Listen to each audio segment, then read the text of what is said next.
Have you ever imagined what life was truly like in a time when kings ruled with iron fists, and the whispers of unseen spirits guided every decision? What if your entire worth, your very purpose, was determined by something completely beyond your control? Imagine living in 810, at a world where the future of your lineage, your standing in the community, and even your spiritual salvation hung precariously on one single unpredictable thing: the ability to bear children. What if you couldn't? Number 5. The crushing weight of social stigma. In the early 9th century, a woman's life was meticulously woven into the grand tapestry of family and community, and the threads of that tapestry were largely defined by her fertility. For a woman residing in a small, self-sufficient village within the vast Carolingian Empire, her identity was intrinsically tied to her role as a potential mother. Her body was seen not just as her own, but as a vessel for the continuation of her husband's line, the prosperity of the household, and the strength of the clan. If she remained childless, if the tender shoots of new life failed to sprout within her, a shadow cold and unforgiving would begin to creep over her existence long before any formal decree or punishment was handed down. Consider the life of Aethelred, a woman whose days began with the first blush of dawn over the thatched roofs of her village. She would rise, tend to the small fire, and prepare a meager breakfast for her husband, Thorgil. Their marriage had been arranged 5 years prior, a practical union between two families, seeking to strengthen their ties and combine their modest landholdings. In those initial years, hope had been a constant companion, a soft, warm ember in the hearth of their home. Each month, Aethelred would search for the subtle signs, the swelling, the tenderness, the delayed menses, all the tiny whispers that heralded a new life. Each month, the hope would dwindle, replaced by a familiar, crushing disappointment that she tried desperately to conceal. At first, the whispers were barely audible, carried on the wind as she walked to the village well or knelt beside the river to wash linen. They were not malicious, not yet, but curious, laced with a pity that felt sharper than any insult. Still no babe for Thorgil and Aethelred, someone might murmur, their gaze lingering a moment too long on her flat belly. The older women, with their gnarled hands and eyes that had seen many harvests and many sorrows, would offer unsolicited advice, their voices soft but insistent. Have you tried drinking the nettle brew, child? Or perhaps a visit to the holy spring? It has worked wonders for others. Aethelred would nod, feigning gratitude, her heart a knot of shame and frustration. She knew they meant well, but each suggestion, each sidelong glance served as a painful reminder of her perceived failure. As the years stretched on, the pity began to curdle into something more akin to suspicion.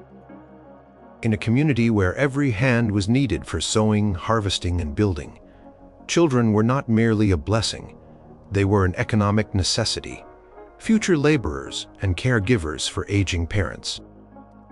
A barren woman was, in a very real sense, seen as a drain on the household, a mouth to feed without the promise of future contribution. This was not a judgment whispered in hushed tones, but an unspoken truth, understood by all. The laws of the time, such as those found within the various Germanic codes common across regions of the Carolingian Empire, while not explicitly condemning barrenness, often centered on the importance of legitimate heirs for land and property inheritance, underscoring the societal value placed on progeny. While outright repudiation for childlessness was not universally enshrined in law, it was a very real and often practiced social reality for women. The social gatherings that once offered Aethelred a sense of belonging began to feel like trials. The annual autumn feast, where children chased each other through the straw-strewn yard, and mothers proudly displayed their healthy babes, Aethelred found herself on the periphery.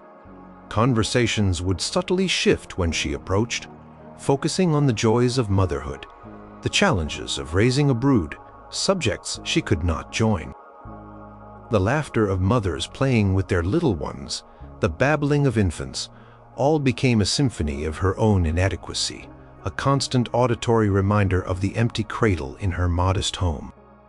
She would smile, a practiced, weary smile, and busy herself with serving food or pouring ale, hoping to disappear into the background. The men of the village, too, began to look at Thorgil with a certain unspoken sympathy, a shared understanding of his perceived misfortune.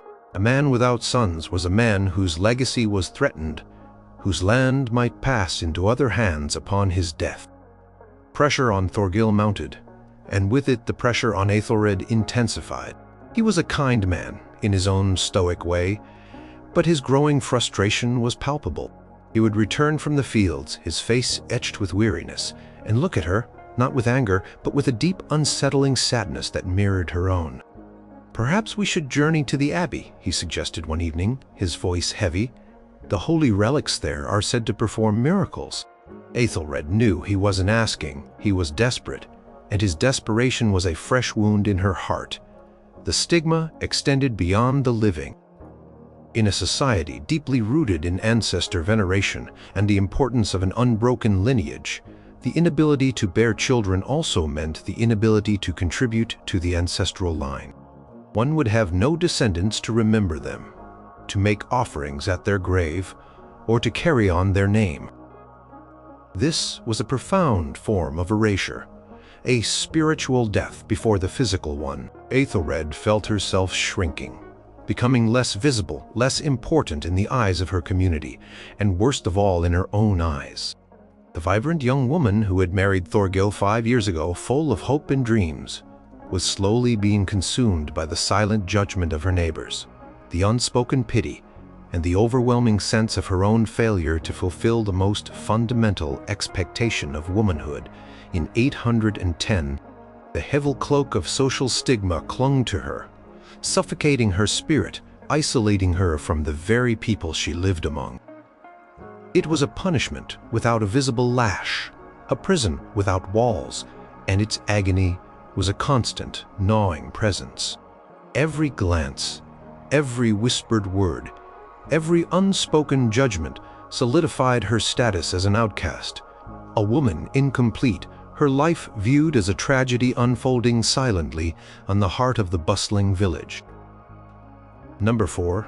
The terrifying gauntlet of dangerous remedies. In a world where medical understanding was often inseparable from superstition, where unseen forces were believed to influence health and illness, and where the human body from fertility became a desperate, often perilous journey. For a woman in 810, at facing the crushing burden of childlessness, the yearning for a child overshadowed all fear, pushing her towards remedies that ranged from the bizarre to the truly life-threatening. These were not the controlled clinical trials of modern medicine. These were acts of blind faith, born of utter desperation, often administered by uneducated practitioners, and more likely to cause harm than offer true relief. Imagine Alara, a woman in her late 20s, whose family had already begun to suggest that her husband, a respected landholder named Cynric, should consider taking another wife. The thought clawed at her insides, a cold dread that never truly dissipated. She had tried everything the village-wise woman recommended, drinking vile-smelling concoctions of herbs like mugwort and vervain boiled in stagnant water, which often left her doubled over with stomach cramps. She had endured rituals involving smoked animal parts and chanted incantations performed in the dead of night under the watchful eyes of the stars.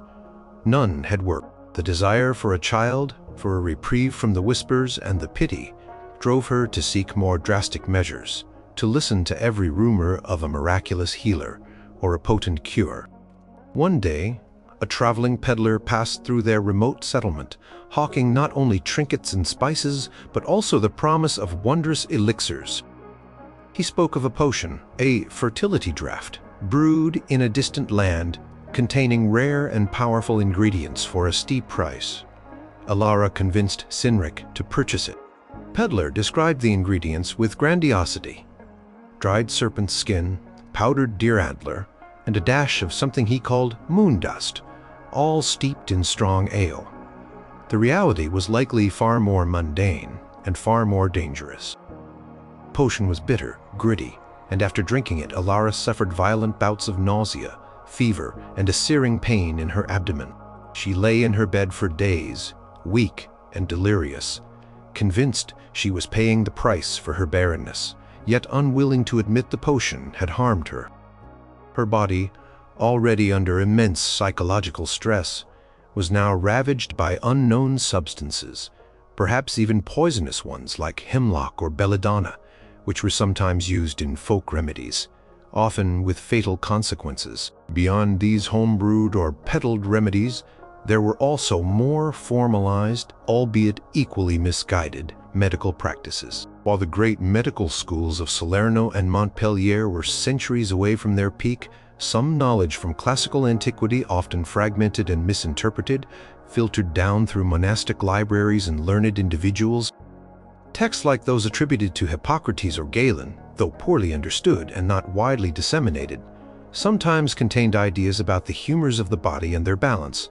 However, the application of this knowledge was crude. A physician, if one was even accessible in a remote village, might attempt bloodletting to correct an imbalance of humors, or prescribe purgatives to cleanse the body, practices that could severely weaken an already frail woman. The belief that certain foods or environmental factors caused barrenness also led to restrictive diets or bizarre habits, none of which addressed the underlying theological issues, and many of which led to malnutrition or further debilitation. Religious rituals also intertwined with perceived medical treatments. Pilgrimages to holy sites, often involving arduous journeys on foot, were undertaken by women desperate for a miracle. They would expose themselves to the elements, walk for weeks, and endure physical hardship, believing that an act of extreme devotion would sway divine favor. Aethelred, urged by her husband, did indeed journey to the abbey Thorgil spoke of. The journey was long and taxing, her feet blistered, her body weary from poor sustenance. At the abbey, she spent hours kneeling on cold stone, praying fervently, participating in rituals involving water from the holy well and the veneration of dusty relics. While the spiritual balm might have offered a temporary psychological uplift, the physical toll was considerable, and the disappointment that followed when no child materialized was even greater. Such journeys, often undertaken in poor health and without proper care, could lead to illness, injury, or even death, far from the familiar comforts of home. Then there were the truly invasive and often brutal procedures. While direct surgical intervention for infertility was almost unheard of due to the lack of anesthesia, antisepsis, and anatomical knowledge, some desperate women might submit to practices that involved manipulation of the aptamor. Accounts from slightly later periods and anecdotal evidence passed down through generations speak of attempts to reline the womb or open the passages, often leading to hemorrhage or sepsis. The sheer bravery, or perhaps the sheer terror, that drove women to endure such procedures speaks volumes about the societal pressure they faced and the profound despair that gripped them. The dangers were not only physical, the emotional and financial toll of these remedies was immense. Families would spend their meager savings on expensive potions, arduous pilgrimages, or the fees of dubious healers, all to no avail. Each failed attempt chipped away at a woman's remaining hope, deepening her sense of inadequacy and worthlessness. The physical scars from the remedies, the lingering pain from the unknown concoctions, the weakened body from the arduous journeys, all served as a constant, tangible reminder of her unending struggle. She was not only infertile, but also often sickly. Her body a testament to the desperate lengths she had gone to, a body scarred by the very attempts to make it whole. The gauntlet of dangerous remedies was a cruel irony. Born of the desire for life, it often brought women closer to death or left them irrevocably broken, both physically and spiritually. Pursuit of a child became a torturous ordeal, a never-ending cycle of false hope, agonizing pain, and profound disappointment, a testament to the brutal realities of medical ignorance in 810 AD. Number 3. The gnawing ache of divine disfavor. In the early 9th century, the world was steeped in a deep, pervasive religiosity. For most people in the Carolingian Empire, life was not merely an earthly existence. It was a journey under the watchful eye of a powerful, often capricious God. Every harvest, every illness, every joy, and every sorrow was interpreted through the lens of divine will. To be blessed by God was to be favored. To suffer was often seen as a sign of divine displeasure, a punishment for sin, either known or unknown.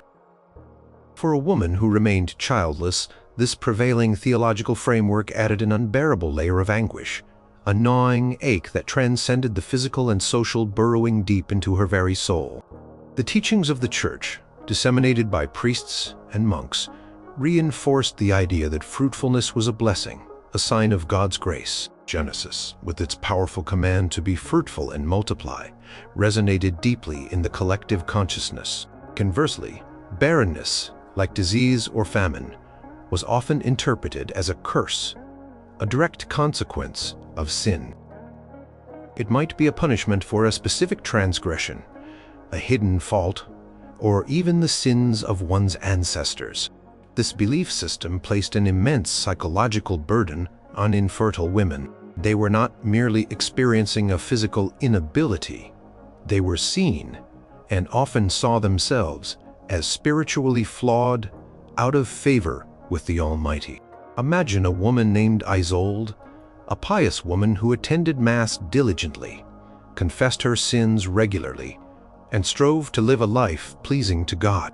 Yet, after 10 years of marriage to her devout husband Lothar, their home remained quiet, save for their own voices. Every prayer she uttered was laced with a plea for a child. Every act of charity she performed was done with the secret hope of earning God's favor. But as the years turned, and the empty cradle remained empty, a terrible question began to fester in her mind. What had she done? What sin, perhaps forgotten or unrecognized, was she being punished for? This self-blame was pervasive and insidious. Aethelred would spend hours in silent introspection, sifting through every moment of her past, every fleeting thought, every minor transgression. Had she harbored envy? Had her pride been too great? Had she been disobedient to her parents in her youth? The smallest imperfection became magnified into a monumental offense, a potential cause for God's withholding of his most precious gift. She began to view herself as tainted, unworthy, a vessel that God had deemed unfit to carry new life. This internal torment was perhaps the most isolating of all, for it was a battle fought entirely within her own mind, a relentless self-condemnation that no one else could truly comprehend or alleviate. Priests, while intending to offer comfort and guidance, sometimes inadvertently exacerbated this spiritual distress. While some might counsel patience and faith, others, reflecting the popular theology of the time, might suggest further penance, more rigorous fasting, or pilgrimages as a means of seeking divine forgiveness and favor. Aethelred might be encouraged to pray more fervently, to wear a hair shirt in penance, or to abstain from certain foods for extended periods, all in the desperate hope that these acts of self-mortification would appease a seemingly angry God. The failure of these measures to produce a child only deepened her conviction that her sin must be too great, her spiritual failing too profound for even God's mercy to reach her. Community, too, played a role in reinforcing this religious judgment. When a woman was barren, it was common for neighbors to whisper that God has not blessed her, or that she must have done something to displease him. These comments, whether uttered out of genuine belief or casual malice, served to validate the infertile woman's deepest fears. She became a living testament to divine disfavor, a cautionary tale. This perception could affect her standing in the church, her ability to participate fully in religious life, and even her eternal prospects. Was salvation truly attainable for one so clearly marked by God's displeasure? Question loomed large, a terrifying prospect in a world where the afterlife was a central concern. Religious narratives further compounded this agony. Stories of barren women in the Bible, like Sarah, Rachel, and Hannah, who eventually conceived after divine intervention, offered a glimmer of hope, but also set an impossible standard. Their eventual fertility became a powerful symbol of God's ultimate benevolence. But for those who continued to struggle, these stories served as a cruel reminder of their own unfulfilled longing. Why had God chosen to bless those women, but not her? What made her different, more deserving of his judgment? The shame was not just personal, it was also communal. A barren wife could be seen as bringing spiritual ill fortune upon her husband and his household. This perception added another layer of pressure, as she felt responsible not only for her own perceived damnation, but also for the spiritual well-being of her loved ones. The anxiety about her husband's salvation, and the fear that her barrenness might be a sign of a curse on his family, was a tormenting thought. This profound sense of divine disfavor led to a relentless cycle of self-abasement, prayer, and increasing despair. Each month that passed without conception was not just a physical disappointment, but a spiritual blow, a renewed confirmation that God had turned his face away. The silence of the womb became an echo of the silence of God, an emptiness that spoke volumes about her worth in the divine plan. The gnawing ache of divine disfavor was an invisible wound, constantly festering, threatening to consume the very soul of the woman who bore it, leaving her in a perpetual state of spiritual purgatory, convinced she was eternally condemned in the eyes of the one power that truly mattered in her world. It stripped away not just her hope for a child, but her hope for peace, for acceptance, and for ultimate salvation. Number 2. The bleak shadow of economic instability. In the rigidly structured agrarian society of 810 AD, economic survival was intimately tied to the land and the labor it produced. For a family, children were not merely a source of joy. They were essential economic assets, future hands for the fields, future caregivers for the elderly, and the guarantors of a family's lineage and land tenure. Without children, particularly sons, a family's long-term economic stability was perpetually overshadowed by a bleak and ever-present threat.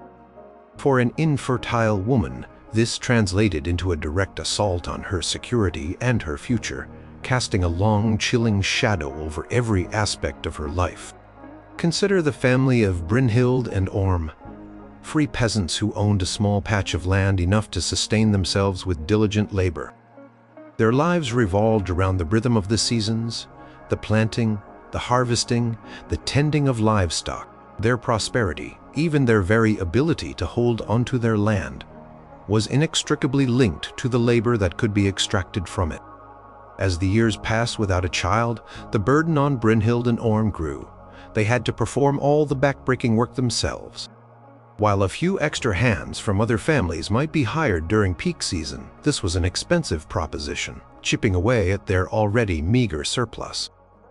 The prospect of aging without children to take over the farm, to continue the cultivation, was a terrifying one. Inheritance laws, often unwritten customs, but deeply embedded in Saiadio practice, heavily favored male heirs. In various Germanic legal traditions which influenced the Carolingian Empire, land and property typically passed down through the male line.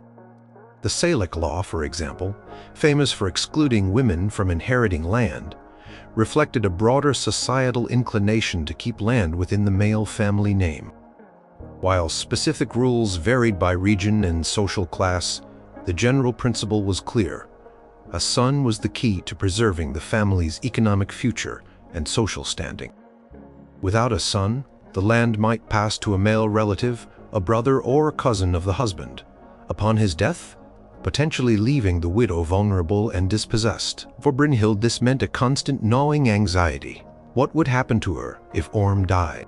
Without a son, she might be cast out, or forced to live on the charity of her husband's family, a status far beneath that of a respected wife and mistress of her own household. Her dowry, if she had brought one, might be reclaimed by her own family, or lost entirely, leaving her with nothing. The economic precarity was not just a distant threat, it was a daily reality, woven into the fabric of her existence. Every furrow plowed, every seed sown, every chicken tended underscored the desperate need for future labor for the continuation of their line. This economic pressure also fueled the husband's desperation. A man without an heir faced the prospect of his lineage dying out, his name forgotten, and his accumulated wealth, no matter how modest, dissipated. This was a profound failure in his own eyes and in the eyes of his community.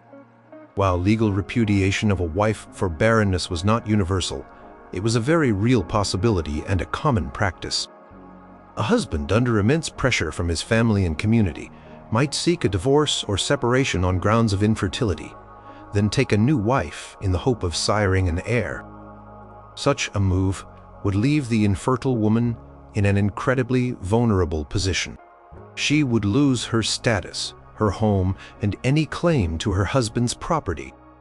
She might be forced to return to her original family, who might view her as a burden and a source of shame.